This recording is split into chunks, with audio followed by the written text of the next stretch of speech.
Warning: this episode contains discussions about depression, bullying, suicidal thoughts, suicide, and self-harm. Listener discretion is advised. And with that, let's get to the episode.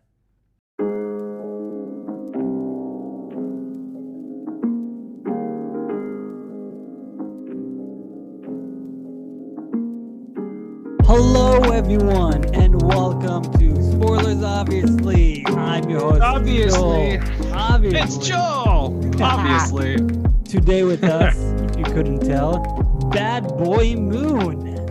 that's me, Bad Boy Moon, aka Moses Moon. What's going on, everyone? What's up? What's up? Yeah, what's up? So, how you doing? Dude, I'm good. I'm blessed. Hashtag blessed. How you, man? What's up? I'm doing good. Not that bad. I have to say, every time we talk, you're very positive. That's my natural disposition. Yeah. Does reality ever hit you and you realize, oh shit, this world is actually, life and all that? Life is shitty. All that stuff is real, but I was taught two sentences that have stuck with me since I ever heard them and became formulaic to my life. Was once before I joined the military, one of my friends who I just met at that time was from a very high ranking Sayeret or Special Forces Matkal, and he pulled me aside and he's like, I want to give you some words of wisdom. And I was like, okay, cool. And he's like, always smile, no matter what. And I was like, okay. Now you can take that literally, but the core essence of it is that you always have a choice, always, no matter what. And if you can make that choice, no one can take it away from you. So it starts in something as so simple as smiling. Doesn't mean to be disingenuous or inappropriate about how you do it, but it means that you hold on to that. And then that relates to the second sentence, which is, life is what you make of it. So you have the power to do whatever you want with your life. You really do. All your circumstances and obligations, that's a thing, but you can choose about how you observe that, what energy you bring to the table, because you're a player. Life doesn't work you can work it. And if you're stuck being a victim, then yes, you're powerless, but you are a victor. By very definition of being human, you have faced all the odds and are here now. So you have the ability to switch angles. It's difficult, especially if you haven't practiced it, but with a little bit of discipline and a little bit of open-mindedness and practice, you can get that going on. And again, it's not about being inappropriate. You don't go to a funeral and be like, hey everyone, what's up? This is great. You feel emotions, freaking, we hear the siren right now. It's just, we don't go and be like, oh, it's great. It's just like, yep, okay, we're pack down, lock down, head to the shelter, and it's that. But then and you get down and serious, but it's that ability to keep positivity with you. So yeah, that's my secret. Well, that's an awesome secret. I have heard, if you always smile, you'll always be happy, no matter what. Happiness is a byproduct.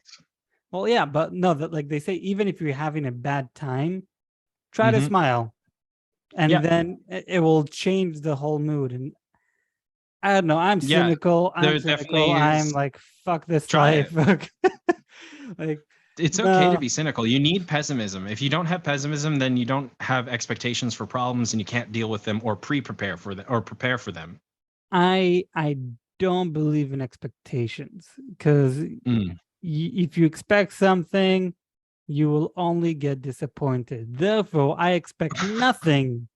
And therefore, I'm never disappointed, and I am never, rewarded with what I got. If you expect the unexpected, is it really unexpected? Interesting. But but what do I do have to say about being positive and smiling? Ever since I became a father, I gave myself a life mission to make my son laugh every day. Yes, he is 6 months old, but I told myself that's what I want to do. His laugh It is starts so there. contagious that I've seen those on YouTube tattoos that you can actually voice record. Oh yeah, with the little barcode or not Yeah, barcode, wave wave format. lines. Yeah. I personally don't have any tattoos, and I don't think I'll ever will have tattoos. But I did tell myself if I will ever have a tattoo, it would be his footprint or his handprint, and inside will be a sound waves of his laughter. Love it. That's cool. I like that.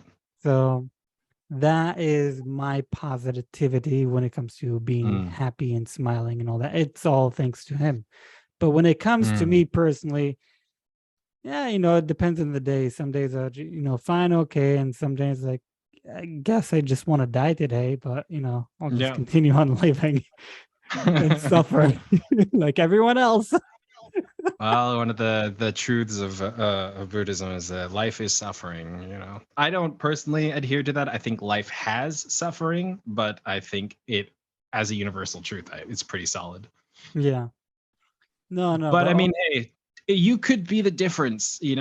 Being positive. You hear all these like stories of people who were about to attempt suicide, and it was because one person said hi to them, or maybe someone actually completed it, but in their letter they said, if I'm going to the bridge today, but if someone stops me and says hello, I'm coming back. And things like that. I have heard a lot of stories like that. Mm-hmm. If we're gonna go to it, yes, I did try to commit suicide. What stopped me is I got into my head as I was first of all, I had a very dull knife. Let's start with that. An insanely dull knife. Have you ever seen the movie 127 Hours? It's not coming to me. I Okay, feel like I have, but so it's is it a zombie film? No, it's based on a true story with James Oh, where Franco. he's caught. Yeah. Okay. Yeah, there it is. And he's caught in the boulder. There we go. Yeah. Exactly. So the first knife he tries, or he has, it's a very dull knife. So I had that exact same knife. And as I try to cut myself, I get into my head and like the damage that I will do to my family is way worse than the damage I'm doing to myself. And that what got me out of it. How long ago was that? I think I was 15, so about 13 years ago, more or less. Wow. So, yeah, so that was what got me out of it.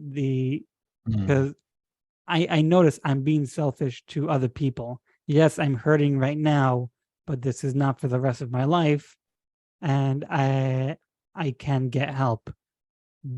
It's good. The person I got help from was not my family, was not my friends, was not psychiatrists. It was myself. I was the help that I needed. That's so impressive, man. But at the same time, because I was thinking of my family and the damage I would do to them if I were to take my life, in a way, they were my help. Yeah. So solid, man. If you were to say one thing, let's say someone was listening right now and had was contemplating or thinking, what was one thing that you might say to dissuade them? Do it.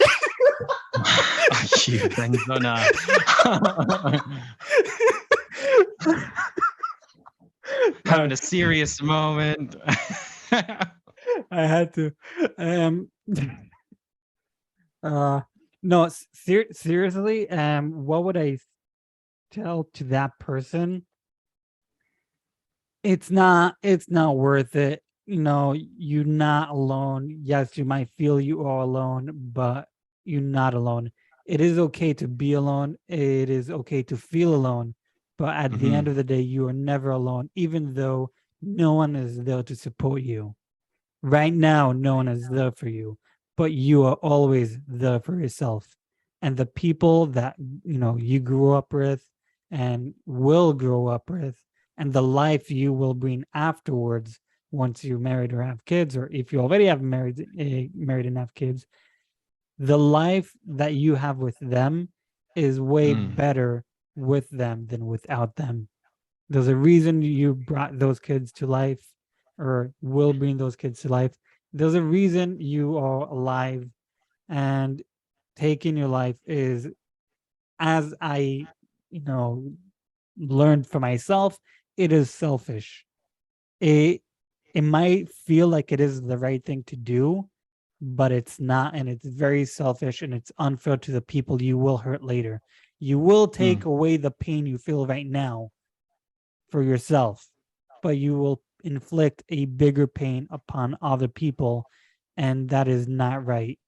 And if you have to, if you are not the help for yourself, like I was the help for myself, if you have to, just go to someone and say, I need help.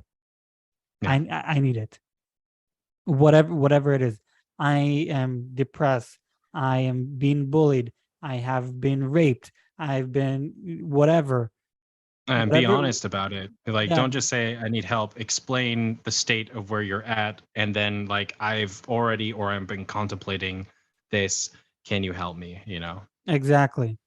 Because a And lot of people say, like so many people today, needlessly use the word depressed, and so it's almost become this void of like an alienated word. Like, oh, I'm depressed. Everyone's depressed. You know what I mean? mhm, Whereas like if it's that's real, and like that's your cry for help, like be specific. yeah. No one knows what you feel and think until Mm. you actually tell them.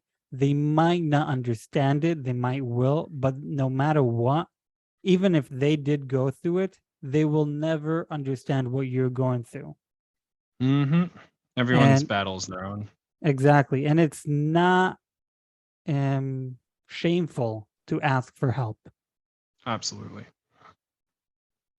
So Good call. Maybe you yeah. should put like a helpline down below just in case. I don't know if we have helplines in Israel, but yeah, if there's a Yeah, there's helpline, suicide help hotlines for sure.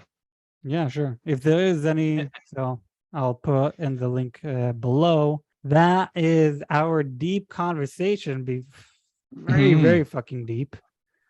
Yeah. Do you want to continue with it? Or do you want to move on? Like, do you want to I share? mean, we could make this a two-parter. We could talk about like life and whatnot.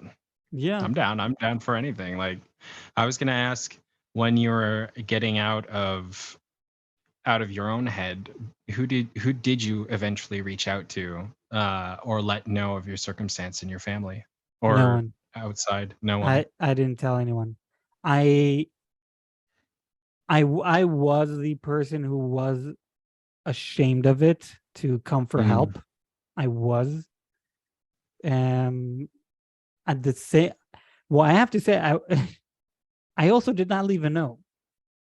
mm, A few years later, because yes, that event is always with me. Um, I realized, like, oh my god, I'm that kind of person who is that selfish. I didn't even leave a note. mm, But no, I didn't go to anyone to ask for help, or tell him what happened, why I wanted to do it, why I tried to do it.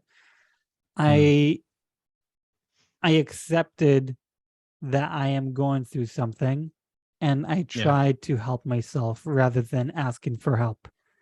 What Um, were some of the key things to help you out? Like, what did you cling on to during those times?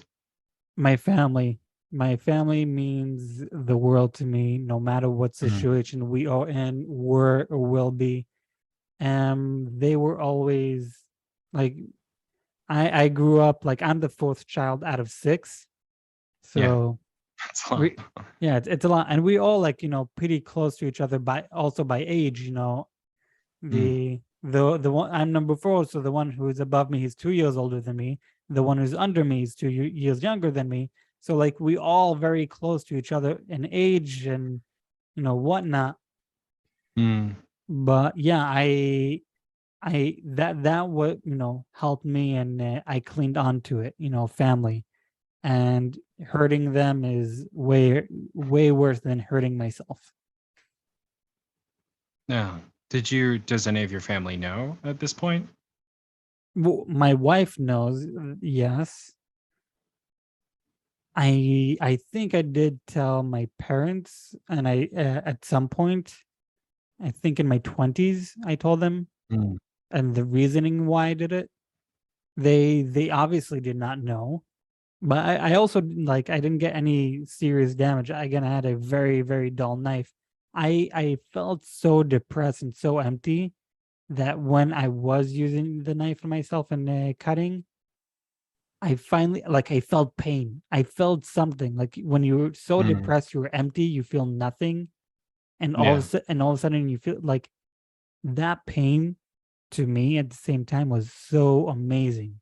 Like, oh my Yeah. God, here is a feeling I've never felt. Here's a feeling I feel in general. And it was amazing to me. But this is something that could be addicting to people. And Yeah. they just cut themselves not to kill themselves. They cut themselves for the No. joy of it. And Yeah. Have you were you ever participant of self-abuse in that kind of form prior, or? no, my parents did not abuse me in any. No, I meant like you, self-abuse. Did you cut yourself ever? Oh, so, no, that was the first and only time I ever did self-abused. And also dull knife, so not serious damage. I had like a little scar for like maybe half a year, but then it went away. Nice. Yeah. So I can vaguely like know where I did it, but there's no physical evidence over there. Um, but no, I never self-abused myself other than that time. Obviously, like a lot of kids, I was bullied. I did not have friends, so there was a lot of factors for me to, be depressed and be in that place. But I don't know. I feel like sometimes sharing it with people, they would say like, dude, you're just a fucking kid. What do you have to be so depressed? What the fuck is going on? Like going on with you? That's not the real world. The real world. I'm in debt. My wife hate me. She took away my kids. I lost my job. Like those are real things. You're just a fucking kid. Like you have nothing to bitch about. Grow the fuck up. And I do agree to some extent. Like, yes, it is true. But that's not the reality. Like you're only Exactly. present in your social confines, and if you feel you have nothing, pain is real then as it is now. Exactly. So what I mean is like, yes, I do agree that compared to him, In hindsight. yeah, and like compared to someone who's going with that stuff, yeah, Yeah. what is going on with a kid, that's nothing. Yes, life will only get a lot worse and more difficult, but It's true. if you use Moses' methods, you will only see the joy in life and the beauty of it, and It's that that alone can help you. I will say, like, you need something bigger than yourself to be accountable to. So that if what I've said is the first start, then it has to be something that's like core principles, morals, philosophical ideals and things. Something that's much bigger than yourself is something that's important, because if you don't have something that's bigger than you, you can't be grounded. You can't have, like, if you don't know what you stand for, and you don't know why you're doing things, or what things you should or should not be doing, and like the core reasons of why, and it's going to be even more difficult. So I think if anything, it's to encourage a to not so self exploration, but a purpose, a something to funnel your focus into, so that you can actually pursue purpose and meaning in your life, and that can lead you to anywhere. But at the same time, like, you're not, no one's meaningless. The whole like nihilism or nihilism, like the whole life is meaningless and there's no point to it, like, sure, on an abstract level, sure, absolutely, but it's so redundant to observe that and make that the all, because you clearly feel that like inside contention towards that mentality. There's like, no, Like, sure, in the grand scheme of all things, sure, my life could be absolutely meaningless, but that's not true. We live in our reality, in our circles of influence, and we have meaning to one another. And the things we discover and the purpose of just being around, existing, is more than enough to propel us forward. And I think life is beautiful because of that. It's not because it's meaningless, but we can find meaning. Yeah, it's life is absolutely beautiful, and the more I live, the more I enjoy my life. Yes, I laugh a lot about suicide and death because Sometimes that's all you want can do. yeah, that's the only thing I can do, but I want to like enjoy all sides like I can. Like, yes, this was a part of my life, so let's laugh about it. Everything happens in our lives, and at some point, like, yeah, you laugh at it in the future. So Humor is the ultimate expression of like yeah, the the absurdities of humanity. definitely is. And I I've learned to accept death. Mhm. And I think That's important.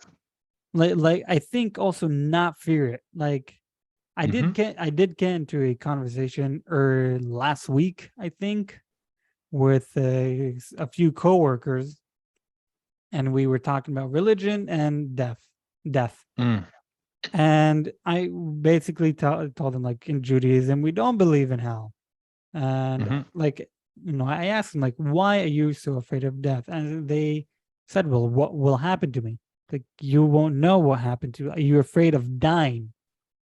You're afraid of how you will die. But why are you afraid of death? Like, what is Mm. so scary about it? And earlier this week, the latest Netflix TV show came out called The Sandman. Mhm. There's an episode over there where Dream, the main character, talks with his sister, Death, and she tells us how she used to hate her job because she, basically takes people to their death, and Mhm. slowly she learned how to love it, and that she's Yeah. always there with them. It was hard to see it because you see she kills, she takes someone to an old person, she takes a young person, she took a fucking baby, and I was like, Yeah. fuck. But It's tough. it's tough. But the thing is, a lot of people are afraid of death because of they're not ready to die, Mhm. and Yeah. they don't think they fulfilled their life, or they got to where they wanted, or they just don't want to miss out on family. They Or feeling that they're missing their potential as well. missing their potential, but also like leaving what they are familiar with to Yep. the unfamiliar. And I got to the conversation with, like I said, with my coworkers, and I told them, do you remember your life before you lived? Mhm. No. Do you remember any of your past lives? No. Well, you most likely not going to remember this life after you die. And once you will die, you your soul, if anyone believes in that, I personally do, you won't feel that pain. People try to say, like, oh, my soul will feel that pain. Your soul is not connected to your body once it's dead. So therefore, the Mhm. pain your body gets, your soul won't get it. Yes, the soul does feel pain, but in a very different way, not in the way Mm. that we know and can relate. The soul feels pain and trauma in a different way that can take it to other generations and like other lifetimes. But I don't know. Through everything I went through with my whole suicidal experience, I've learned to accept, like, okay, we all going to die. Yep. We Solid like fact. the solid fact. There's no stopping it. I can be afraid of it, and I can not be afraid of it, and just accept it and hope for the best. That when my time comes, it will come. Well, when I'm old and gray when I'm like 120 years old. Mm. And then I can tell people I lived 3 generations or 3 millennia. Yeah, something like that. No, not millennia, generations. Generations, yeah. Because Probably. I was born in the 21st, 3 centuries. In There the you go. Yeah, that's the word. No, centuries is 100 years. Exactly. But I can say if I live until the age 105, if I'm not mistaken, I can say I lived in 3 different centuries. The 20th century, the 21st century, and the 22nd century when I die. Okay, you're skimming by. I see it. Nice little wedge in between. Yeah. Very clean. Very clean. I Very was nice. born at the end of the 20th century and die at the beginning of the 22nd century. Clean. So Nice. Well I played. so I can say I lived in 3 different centuries. It's interesting. I like the mentality of there's that warrior sentimentality of like you want to die in battle. The idea of like giving your all in what you're doing, and then if you die in that, that's honorable. And I think if we can extrapolate that,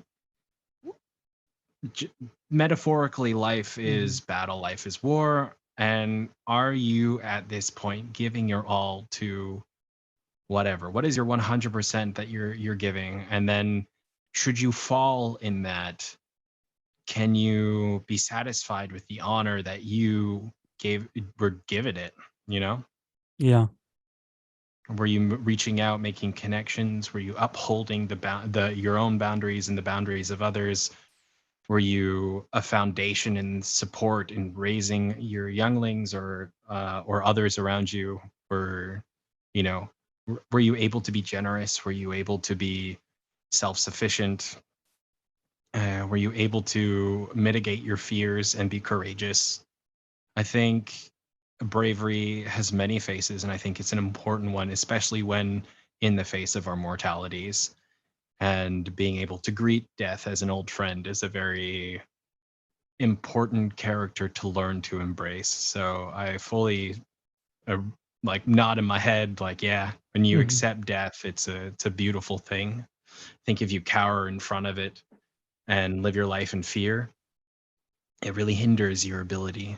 And because especially that whole idea of like our mortality is if there's anything that is 100% guaranteed, is that we will die. Yes. No ifs and or buts. And so if you're going to be shut up, living in a quarantined world and like shutting yourself and censoring yourself and others, and you want it to be pristine or whatever and not messy and glorious, it's like you're not living. You're not living. Yeah, it's totally true. If you live your life to the fullest, even if you die early before your time, you lived your life to the fullest. So at the end, it doesn't matter when in your life you passed away because you lived your life to the fullest. Personally, myself, I would love to live a lot longer than what I am now. I would love to live at least to the age of 95 because I was born in the year 95. But to live in 3 centuries, I need to live like 105. So that's my new goal. Hashtag goals. Hashtag exercise, eat properly, go to sleep on time. Yeah, it's doable. And die in an old age.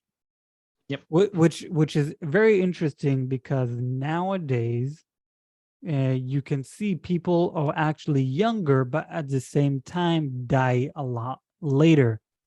So, and what I mean about that, researchers did research and they noticed your age now.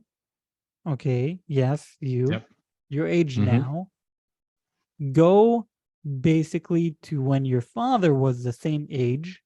He looks older, and they did it with a lot of people. They like, okay, show us a picture of your father, same age as you right now, or your grandfather, and they all look a lot older than how we look today, and we are the same age. And Interesting. it is because modern medicine, and obviously people exercise more. Back then people rarely exercise. There's also better food, cleaner food, and better water. So Yeah. so therefore we look and feel younger, even Mm. though we look, we are the same age as back then. you Yeah. know so Interesting. they say we are basically younger, but at the same time we are, getting older. And So therefore, use it, folks. Do it. yeah, you that definitely use it. And the chat, like, back in the day, people used to, 30, you're an old man. It's like, oh my god, Hmm. you're 30. You Medieval days, 30s were like, man, he's gonna kick the buckets. Yeah, exactly. And, like, 12, like, oh my god, you're 12 and you're not married yet. Back in the Oh day, my that God. that True. that, that was like the customs. Like, why was that the normal? Because people would die in the age of 30. But Yeah. not, Well, but that's when puberty kicked in. That was like, okay, you're a man, you're a woman. Like that's yeah. the culturally accepted thing. So, Yeah. but nowadays, the average person dies around 65 to 75. So from 30 to like 75, that's a big gap. What are you talking about? Gonna live forever. Yes. Yes. But enough about me and my fucked up problems. What about you? What about me?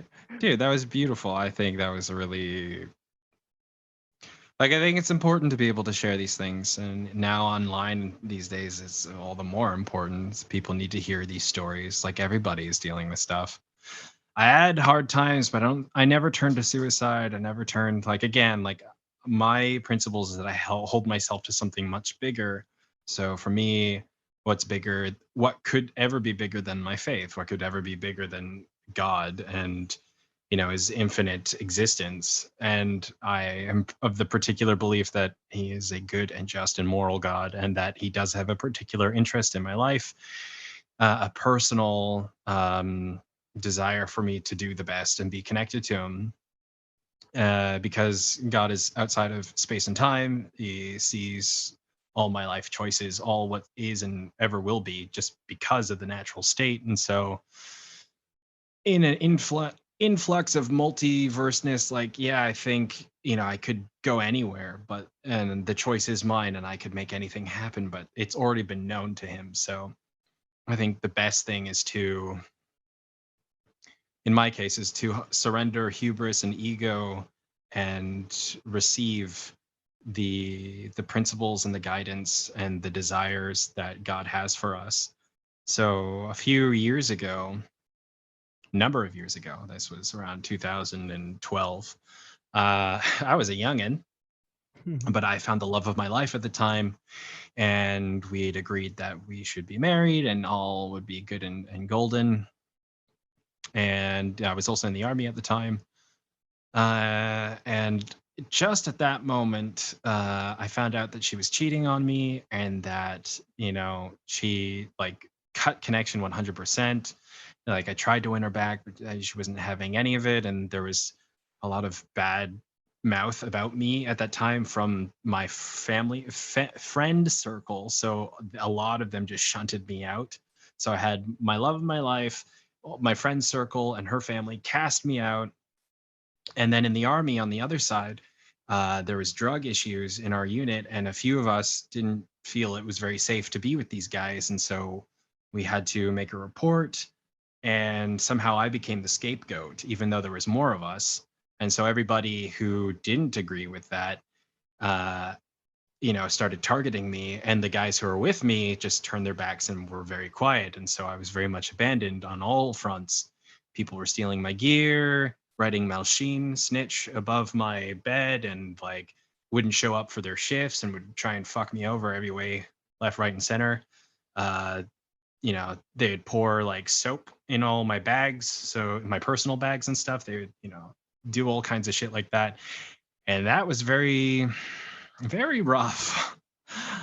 um, I thank God no one ever wanted a physical altercation, but at the same time, like, um, it was very, very taxing. And for me, my immediate answer was to be like, put my trust in God because he's bigger than the whole situation. And I may not feel that at the moment, but I know he's going to carry me through. So my whole thing was like, God, I don't feel you right now, but I'm going to trust you and I'm just going to depend and like, just you have to carry me through this because I can't. I don't know what that looks like, but for me, I know that you're gonna have to push and work some things because this is very difficult. And again, remember, I was a lone soldier, so I have no family here in Israel. I have no connections, no, like, my best friend, someone who I would relay my heart with funny circumstances, that he had almost the same situation where his girlfriend, they didn't get married, or he didn't propose to her, but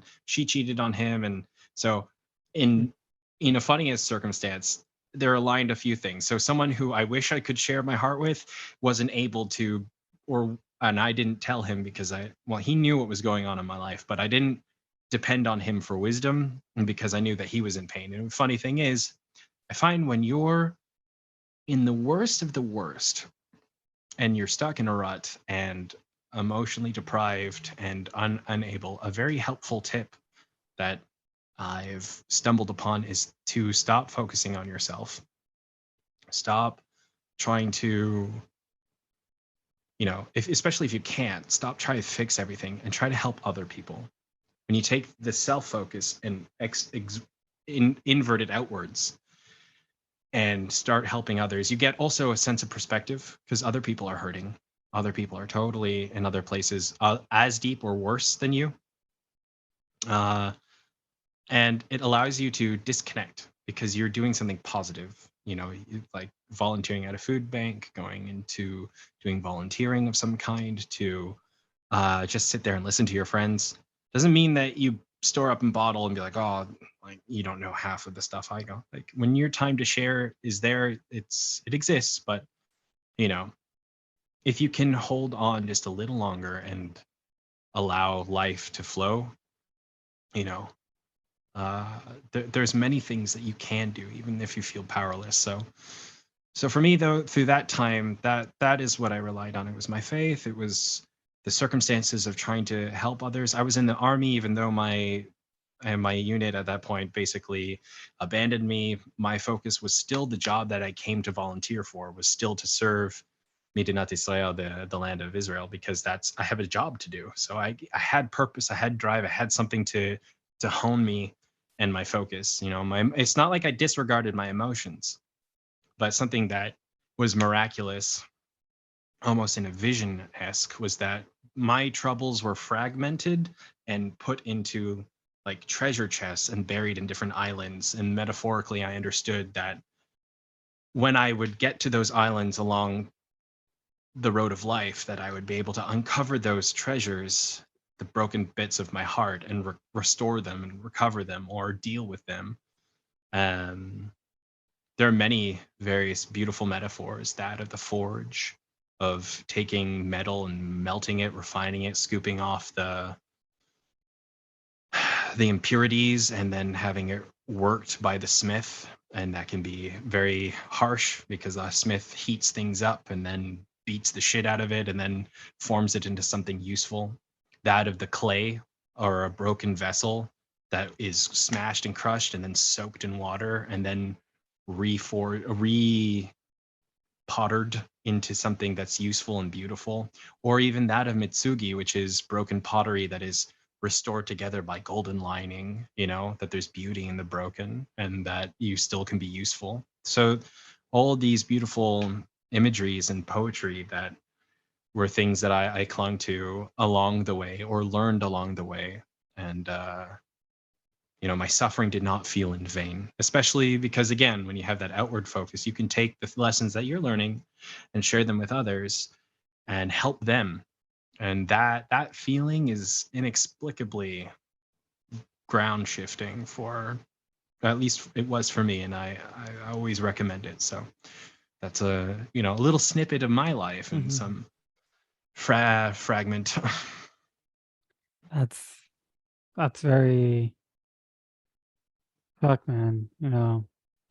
It's the typical, teenagers who like want to try something new, and here comes, this outsider who thinks he's one of us, and now he's gonna snitch. Yeah. It's a dick move. Rosh Katan, very small Yeah. head. Very, very, very, very small head. That I have to say it's very interesting. Like we both, since you were in the army, I was in the army, so we both kind of have a similar background. Yeah. Yes, my whole depression and suicidal thoughts happened while I was 15, so obviously way before the army. And in everything that you went through was mostly during the army. It's interesting for me since we both believe in God. You went to the God, to the religion side, like, here God, please help me, I can't do this alone. Yeah. And someone who myself does believe in God, and I went to, I need to help myself. I didn't even, I didn't write a note. I didn't go to God to help me. I went to a complete different direction. And for some reason, I see that, those two scenarios very interesting to me. Yeah, there's a 'Cause parallel for sure. it's like some kind of a parallel. You did go to God, you didn't go to a person. So, in a way, yes, in a way, God was your savior, but it was you who went to God. Yeah. To I made those choices. I was empowered in that for Yeah. sure. I had a sense of being that allowed me to act in the world as in my own, as opposed to, no, I agree that they're both, I would say they're parallels of self-help to the extent that individuals have to make a choice. Ultimately, it's choices in everything. Choices. That's why I say life is what you make it, because you have to make a choice of some kind. So, but and it is true. In the end, it's all about you. But like in terms of it, only you can decide how something goes down. But they can be the same path, but just have a different mentality for sure. Yeah, definitely. It's very, it just shows that you can always turn to someone, even if no one is there, even if it's just yourself, even if it's, turn to God, even if you don't believe in God, try. Yeah. It doesn't matter which God, just try. Talk to a fucking wall or a doll, or talk to an imaginary thing, if you believe in God or not. I personally Even do a believe in therapist. God. Yeah, you can go to therapists, obviously, but I'm trying to go with the mentality, what basically what we went through. We didn't go to someone. So if you feel like you can't turn to someone and it's just yourself, turn to yourself. Turn to, God. You're never alone, and there's always a way out. You just need to make that choice and that decision, and you need to realize that you need that help, rather, whatever you're going through. Anyhow, I was gonna say any of those things is still a conscious choice of the individual to go out and reach out. It's interesting. It's similar to forgiveness in terms of forgiveness isn't for the person you're forgiving, it's for you. Yeah.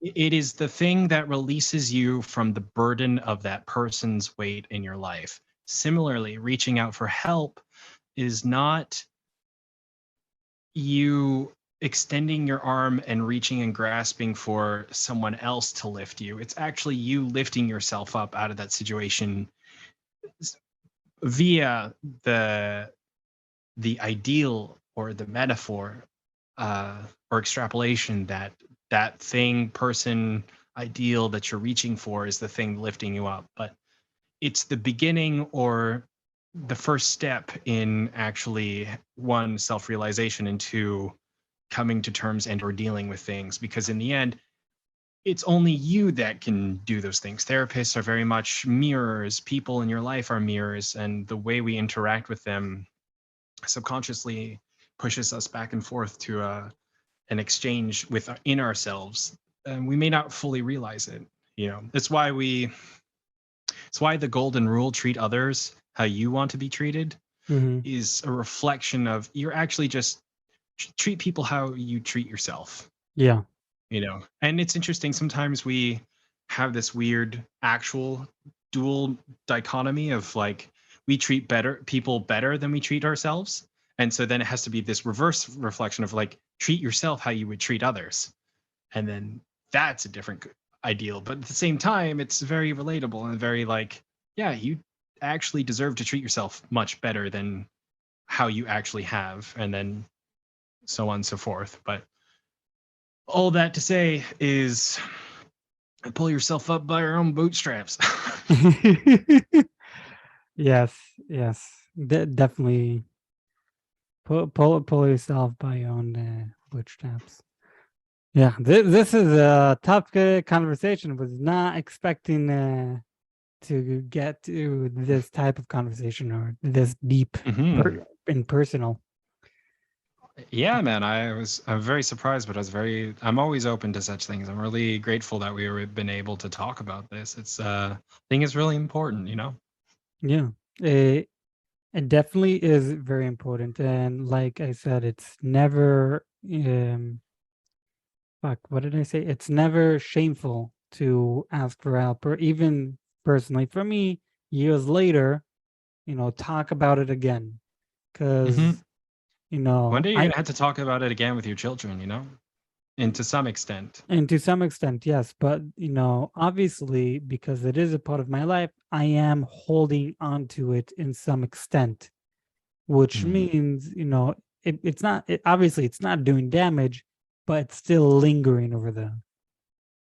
So I think it seems that you have a healthy perspective on it, in terms of like, it doesn't hold weight over you. It's just like you are the master of it, per yes, se, because you now see it for what it is. Yes, I am totally the master of it. It doesn't control me, but Like, I don't think, like, let's say your kid, let's say 15 years from now, is having some hard times, and you can recognize some of the symptoms. You're not going to go up to him and be like, "Hey, you're super fucking selfish." It's like, "Hey, man, I love you. What's going on? Let me come talk to me," you know, because you knew what you needed at that time, and that you're a father now and you can give that. Yeah.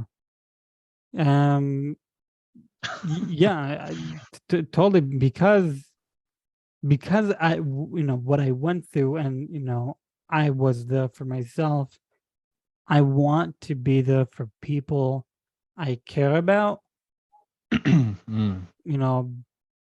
but at the same time, like, no.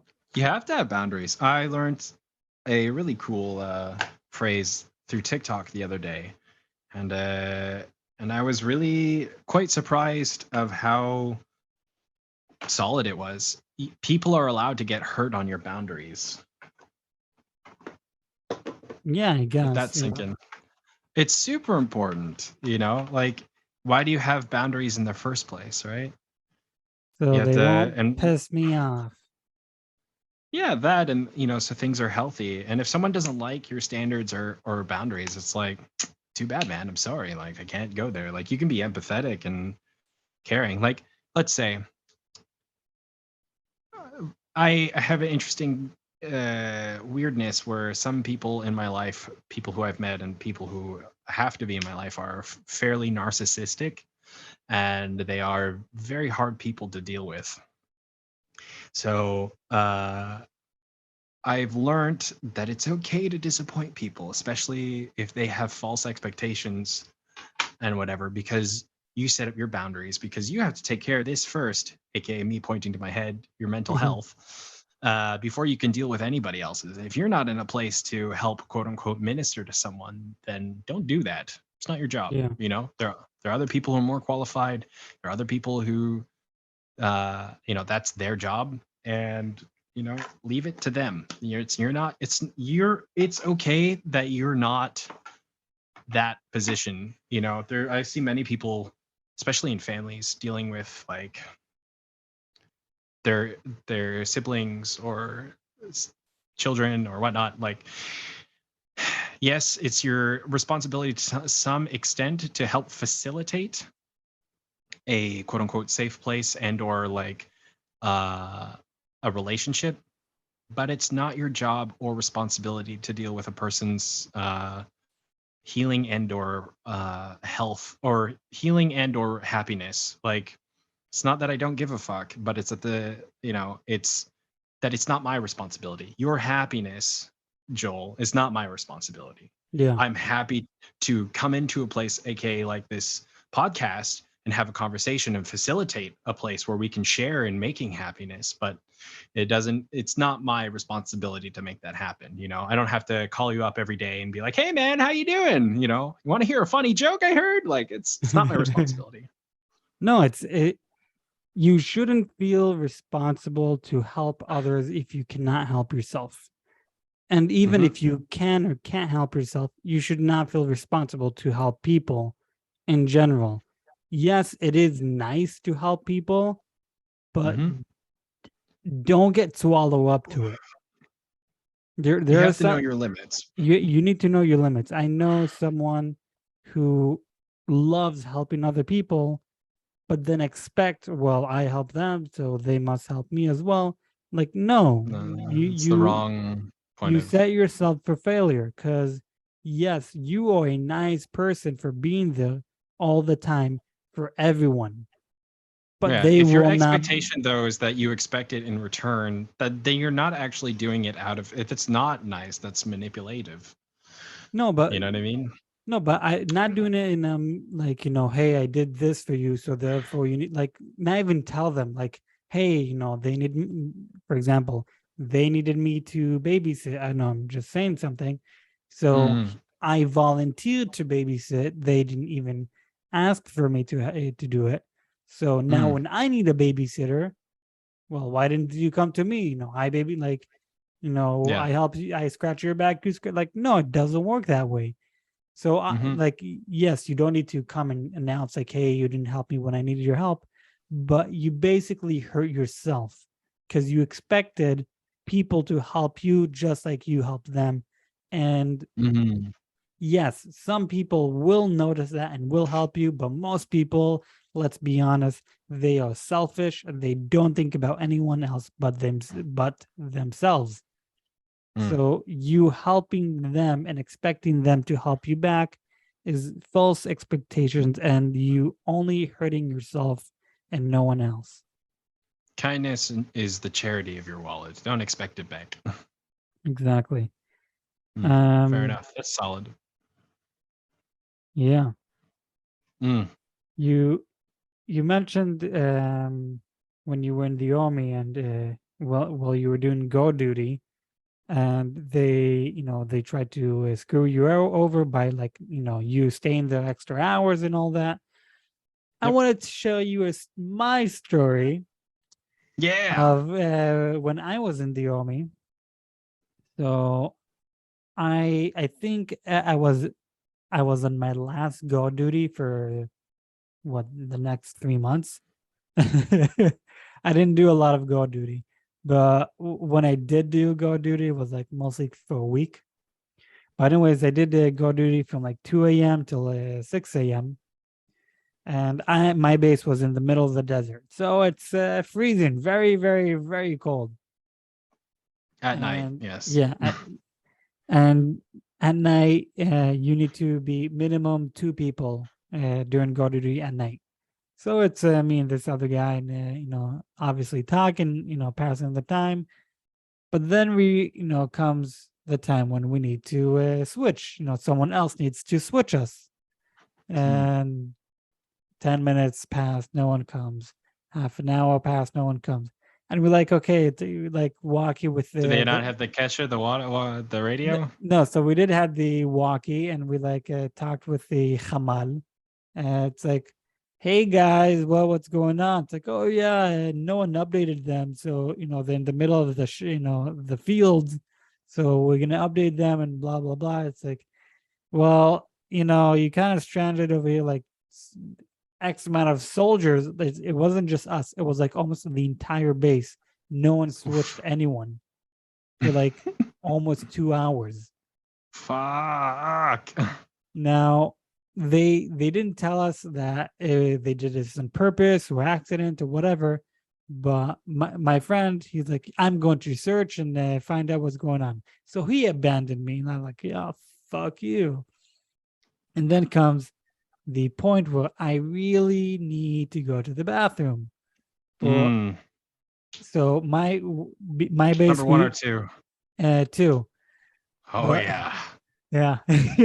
my base is with artillery. So we have the main entrance where civilian soldiers go through, but then we have the backwards entrance for the artillery to go through. So yep. I was going in that post, and all of a sudden a huge fucking platoon comes out of nowhere. I'm like, fuck, I need to open the gate for them so they can pass. So they pass. And I'm in my little bootcut thing. It's like, oh man, I need to go. And there's a soldier standing next to me, and we kind of look at each other, and he sees me doing like, I'm holding my, number 2 dance. It's like, he gives me a nod. He knows like what needs to happen. So he turns around and is like, I'm going to go out for you. No communication whatsoever. So I just quickly take off my pants and everything, do my business into a bag, and in the meantime, the guy is. Where'd the bag come from? I have no idea. It was just the. So the guy was standing in front of me, and there's also female soldiers. So it's like trying to be very discreet in the meantime, but I do everything quick and as quick as possible. Tie the bag, put it aside next to me. The whole platoon they walk off. I'm like, what an amazing relief. It's been 2 fucking hours. What the guy is supposed to switch me? He did. After 2.5 hours, he shows. In the meantime, while I was waiting, I took that shit and I smeared it all over the walls. I said, fuck you. And I took the chair, I threw it away so he will have no place to sit. And then I said, fuck this, I'm leaving. And I left. And as I was leaving, the guy shows up and he's like, oh my God, I'm so sorry. No one told me, blah, blah, blah. It's like, dude, no, it's fine. Don't worry about it. It happens. It's all good. Like, oh my God, you're awesome. Thank you. And I start walking. And because it's the middle of the desert, so it's like all flat. So I'm like, almost a mile away from him. And all of a sudden I hear, you motherfucker. Bye. What the fuck? That's so gross, man. That's the worst. Okay, that's pretty petty. I know where these stories are going. I will share one petty story of that I did something almost as bad. Although I say shit smearing is pretty gross, man. It was in the bag, so it was in the bag. So I have the bag. So. Yeah. Dude, I dealt with, usually, just so you know, that shit smearing is a sign of trauma or abuse in children. Oh, really? Really. So when I used to work at a summer camp, and usually as a camp counselor, and I would deal with the kids, but and I have crazy stories from then. But anyhow, once upon a time when I was in the army, I had a Rasar, a first sergeant, looking over our platoon, and he's the type of guy, for all of you viewers at home, who he always shines his boots way too shiny than what they need to be.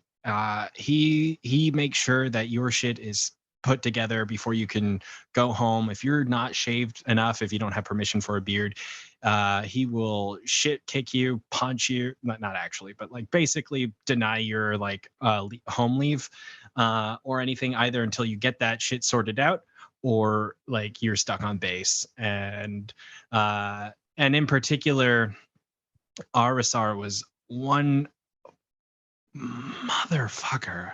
Hated his guts. He just got under my skin. He's just this derpy, shit grinned guy who just, I don't know what, like, we're at this point doing, like, we've moved on from basic training, we've done advanced training, we're starting to merge in and do actual real shit. And he's on our base, and like, this is the period before we're going to courses to determine like what our actual job is. And at this point, we've handled grenades, we've gone into houses, we've done all sorts of crazy missions. So like, I know I'm a soldier, fuck you, I have shit to do. And one day, like, we're on Kav, we're on the line, and like my beard was starting to grow in, a little patchy at that point.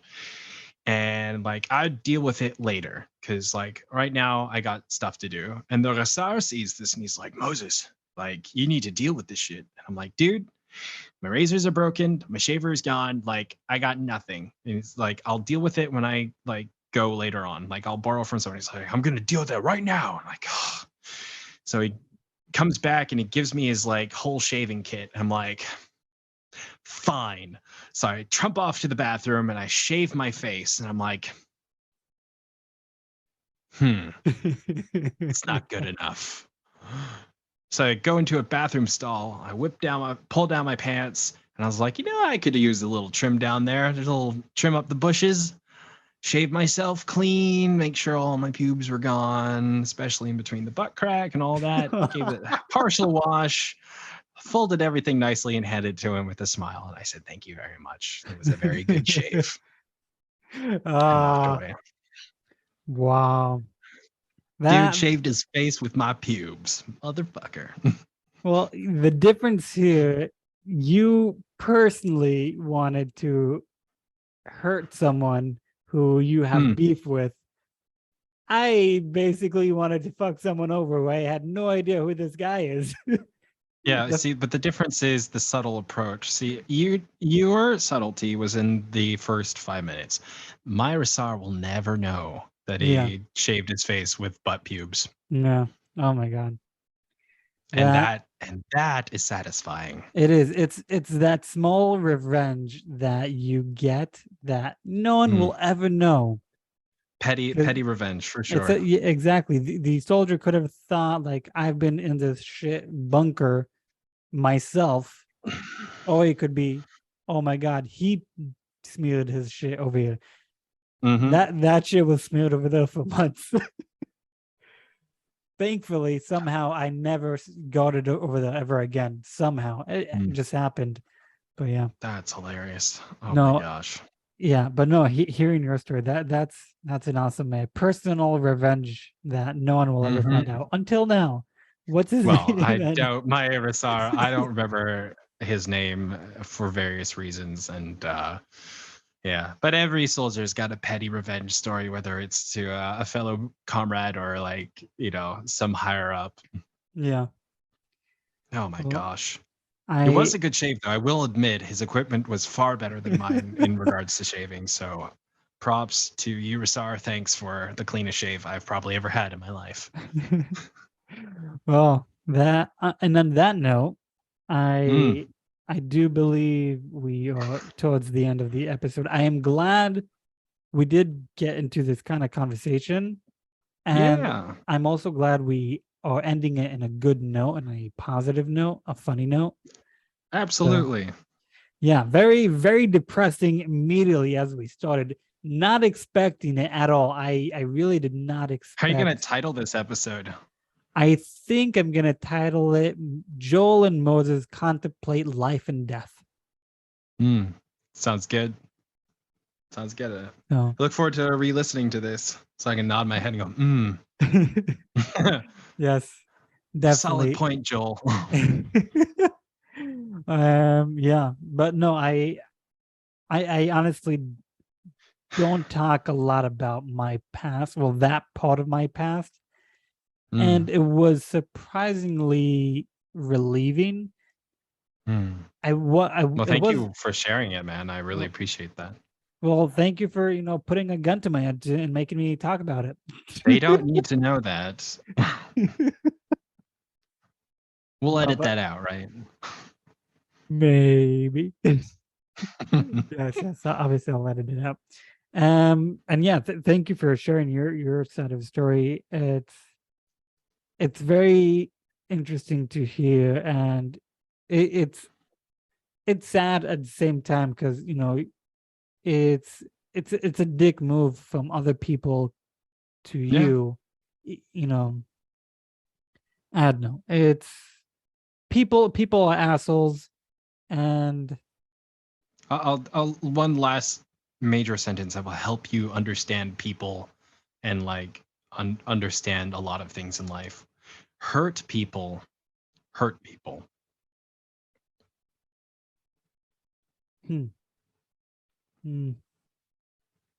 Yeah. Yeah. Yep. Well, I'm fucking depressed again, and we're back into we ended it on a positive note. That sweet singing note. We ended it in a positive note and back to fucking depression. Life, it's a circle of life. It's what beautiful. What can you do? It's beautiful. Keep on leaving. God damn it. Keep on smiling, keep on living, and always enjoy the moment. Yes. These are my wise words by Joel. I'd put a gong sound behind that. Gong. Yes. Anyways, I believe we got to the end of our episode. Unexpected episode. I am your host, Joel. And with me today, our most amazing guest, Moses the Moon. That's me. We are spoilers, obviously. I will put all the links in the bio. If there is any phone lines for help, I will put it down. If there's not, well, look it up on Google. And always, go for help if you need it. If you don't need it, still go for help, or maybe find someone you can help. It's never bad helping someone, at least once in your life. Anyways, until the next episode, goodbye, and good luck, everyone. With life. Bye. Life is very difficult, and it's gonna be have fun with that. Have fun with life. There you go. As much as it's difficult, it is amazing, and it's amazing to live your life and enjoy every moment of it. Always look at the positive side of life. Watch the movie. The Life of Brian. No, maybe I don't. What? Fuck. About Time. Watch the movie About Time. It's an amazing film. Movie. There is a scene over there in the movie where the main character he travels back in time and he lives every day twice, and he says that is a secret of life, to the joy of life, to live every day twice. And then he says the real secret of life is as if you lived every day twice. And always look at the broad side of life. Watch that movie. Highly recommended by me. And it's kind of very relevant, and Moses, and it's kind of is relevant to our stories over here and life. But until then, we are spoilers, obviously, once again. And then see you on the next episode of Spoilers, Obviously.